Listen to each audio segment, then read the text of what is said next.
Alors, pour commencer, je vous rappelle que Pluckrose et Lindsay défendent le libéralisme et l'universalisme.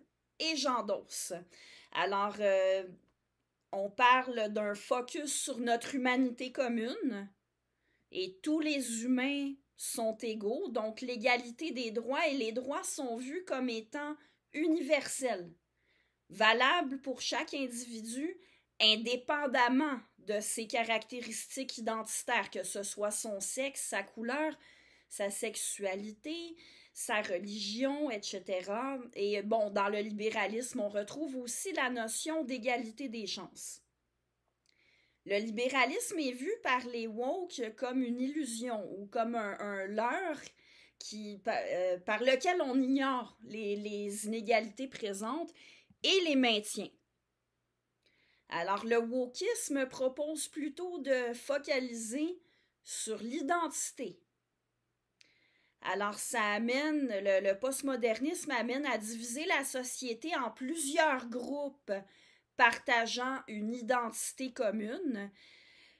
Donc, l'individu n'est plus un individu unique, mais un représentant d'un groupe identitaire.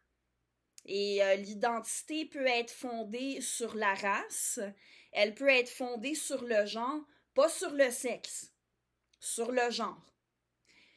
Elle peut être fondée sur la sexualité. On verra que maintenant on parle d'identité aussi fondée sur un handicap, sur la corpulence, ou ça peut être une religion, ça peut être autre chose. Alors, Pluckrose et Lindsay mentionnent notamment Kimberly Crenshaw, j'espère que je prononce son nom correctement. Ça a été la première à émettre l'idée de l'intersectionnalité. Je vais parler du féminisme intersectionnel un petit peu plus tard dans la série. Mais donc, Crenshaw insistait sur la différence entre je suis noire et je suis une personne et il s'adonne que je suis noire. Ça, c'est ce qui est rapporté dans Cynical Theories, le livre de Pluckrose et Lindsay. Donc, être noir est présenté d'un point de vue postmoderniste comme une identité et non comme une caractéristique. Alors, je trouve ça important ici de distinguer une identité d'une caractéristique, c'est-à-dire que plusieurs caractéristiques peuvent être importantes dans la définition de l'identité de quelqu'un, mais quand on en vient à ériger une caractéristique comme l'identité de quelqu'un, là, ça donne un discours différent. Puis là, c'est moi-même qui commente. Je vais faire référence à ceux qui disent qu'être une femme ou un homme est une question de genre et que ceux qui persistent à dire que c'est une question de sexe, ils sont ridicules parce qu'ils réduisent leur identité à leur partie génitale.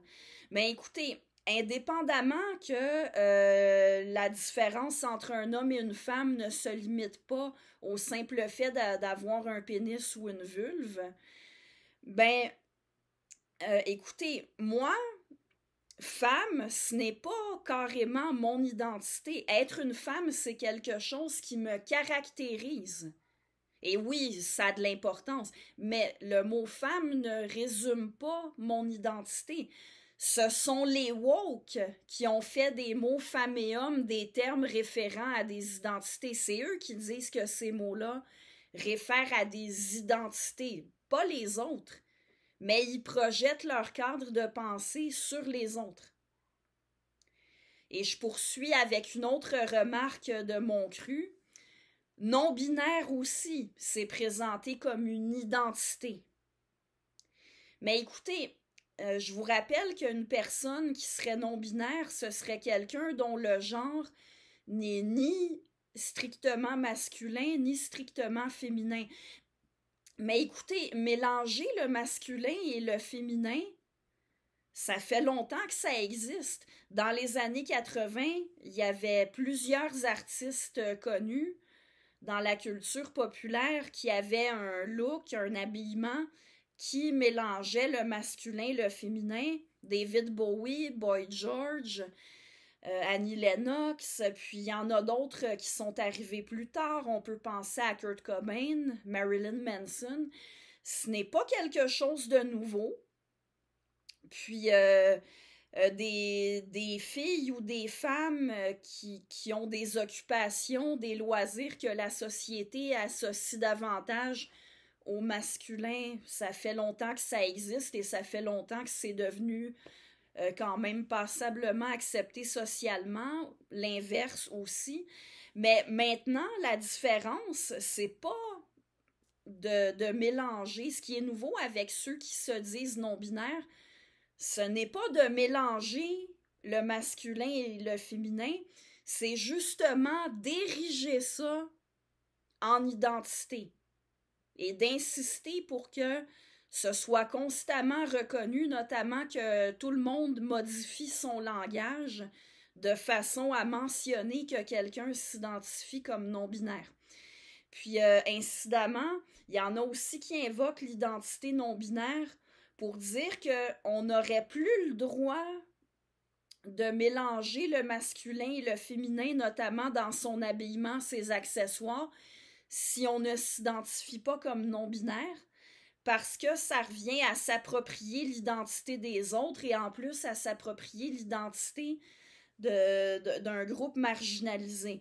Alors, empêcher les gens de mélanger les vêtements masculins et féminins comme bon leur semble, moi, je vois bien mal les woke prétendent défendre la liberté, mais ça, je vois très mal en quoi ce serait plus de liberté de réserver à ceux qui s'identifient comme non-binaires la possibilité de s'habiller comme ils voudront, indépendamment de si la société a décidé qu'un vêtement était masculin ou féminin.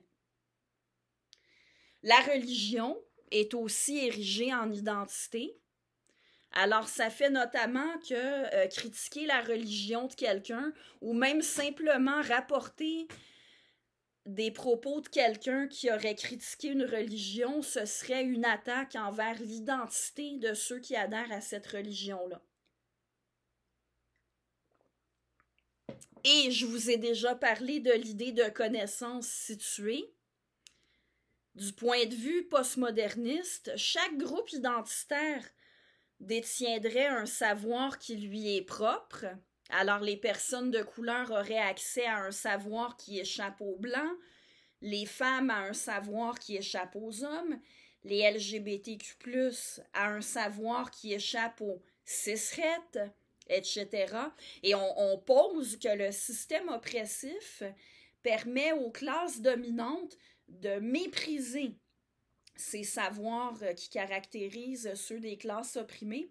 Et on postule aussi que ceux des classes dominantes ne peuvent pas avoir accès au savoir des classes opprimées, même s'ils le veulent. Alors, on présente l'incompréhension entre groupes identitaires comme une fatalité. Alors, ce serait un leurre de focaliser sur notre disons que vouloir focaliser sur l'humanité commune qui nous caractérise tous, indépendamment de nos caractéristiques spécifiques, c'est vu du point de vue des woke comme une cause perdue. Alors, dans ce cas-là, quelle serait leur solution pour rétablir l'égalité?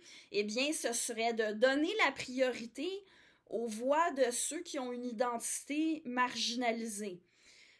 Ce qui aboutit à vouloir exclure ceux qu'on a trop entendus, notamment les hommes blancs cisrettes, mais ça touche généralement aussi les femmes blanches cisrettes et aussi les personnes homosexuelles qui ne se donnent pas une identité de genre particulière et qui sont blanches.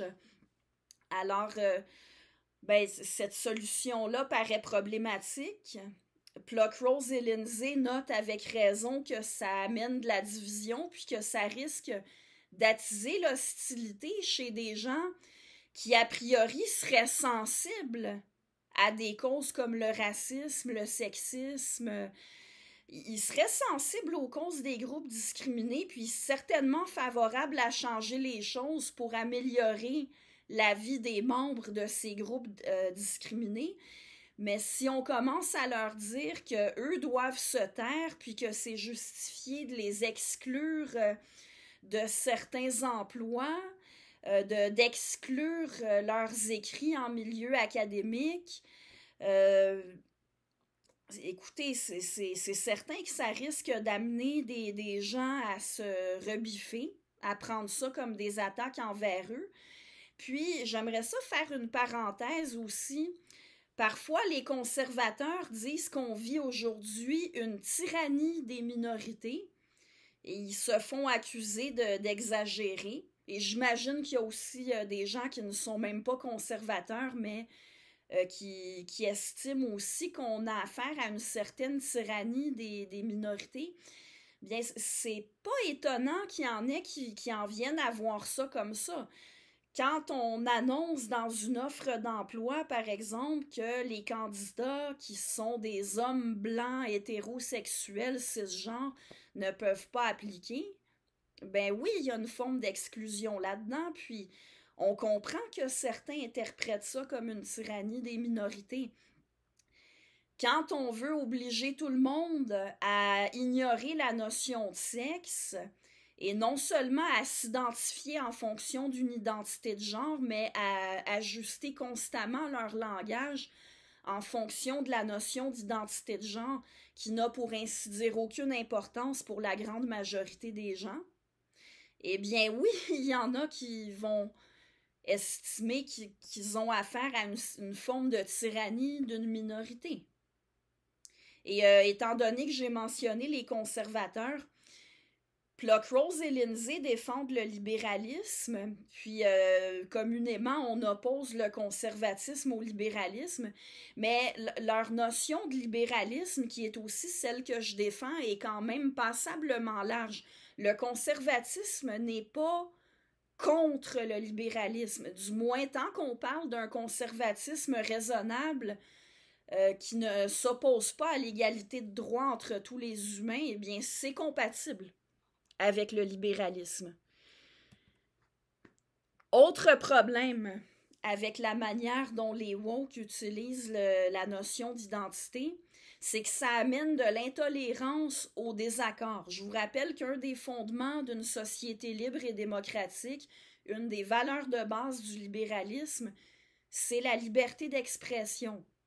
Et les idées doivent pouvoir être échangées librement, être critiquées librement, mais avec la notion d'identité, de s'opposer à quelqu'un sur quelque chose qui a un lien avec son identité est interprété comme une attaque envers la personne.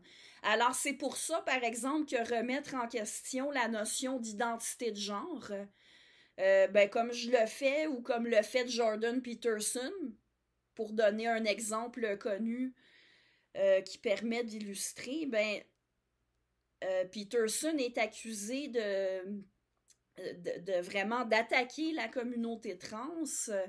Il est même accusé de haine parce qu'il remet en question la notion d'identité de genre. Et écoutez, simplement donner la définition normale du mot femme est interprété comme une attaque envers l'identité des personnes qui s'identifient comme trans ou comme non-binaires.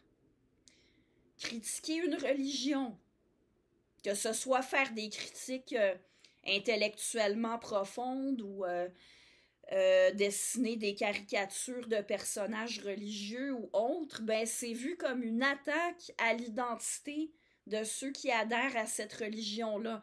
Mais une mentalité comme ça nuit à la libre discussion. Et je vous rappelle que la libre discussion est essentielle à la production des connaissances. John Stuart Mill, le philosophe anglais, a développé un excellent argumentaire à ce sujet-là. Donc, la libre discussion est nécessaire pour tout le monde, en plus d'être essentielle à la production de connaissances. Elle est essentielle, c'est un fondement d'une société libre et égalitaire. Alors, on devrait pouvoir parler librement de la théorie du genre, de l'islam, des autres religions, de tous les systèmes de croyances ou d'idées, y compris le féminisme intersectionnel, qui est maintenant vu comme la vérité, pardon, une vérité absolue et indiscutable par les woke. Mais je garde ça pour la prochaine capsule.